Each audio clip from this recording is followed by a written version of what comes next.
বাপরে বাপরে, জিনিসের কত দাম। কালকে রাতে বরকে নিয়ে বাজারে গেছিলাম, কিচ্ছু কেনা হয়নি। ছেলেদেরকে নিয়ে কেউ বাজারে যায় নাকি? আর ওর তো সময় হয় না, শুধু বলে হলো হলো হলো। যাই হোক, আমার কালকে রেগে আমি বাড়ি চলে এসেছিলাম। তারপরে আবারও চলে গেলাম আজকে সকালবেলায় ঘরের কাজকর্ম করে পুজোর জিনিস আনতে।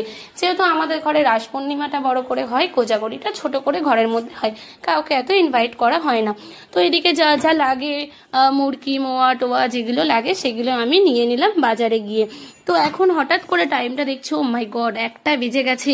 আমাকে তো ঘরে রান্না বান্না কিছু হয়নি, সবাইকেও তো খেতে দিতে হবে। তো কোনো রকমের বাজারটা তাড়াতাড়ি করে সেরে নিচ্ছি। কিন্তু বাজার সারতে সারতে তো অনেক দেরি, কারণ এত ভিড়, একটা দোকানে আধ ঘন্টা মতন সময় লেগে যাচ্ছে, কি আর বলবো।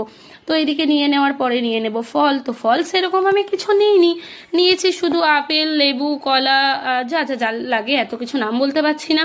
তারপরে চলে যাবো দশকর্মার দোকানে। তারপরে আছে সবজি বাজার, সবজি বাজারেও চলে এসেছি।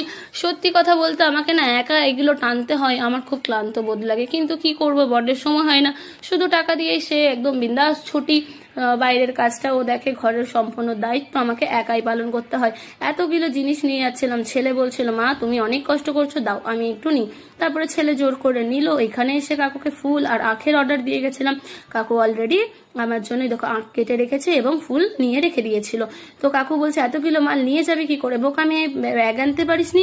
তো সত্যি আমি ব্যাগ আনতে ভুলে গেছিলাম। তো কাকুটা এতটাই ভালো যে আমাকে একটা ব্যাগ দিয়ে দিল, আর আমি ব্যাগের মধ্যে সবকিছু ভরে নিলাম। কাকু বলে পরে এসে দিয়ে যাবে, ব্যাগের কোনো টাকা নেয়নি, যেহেতু নতুন ব্যাগ। এখন বাড়ি গিয়ে প্রচুর পরিমাণের কাজ আছে। টাটা।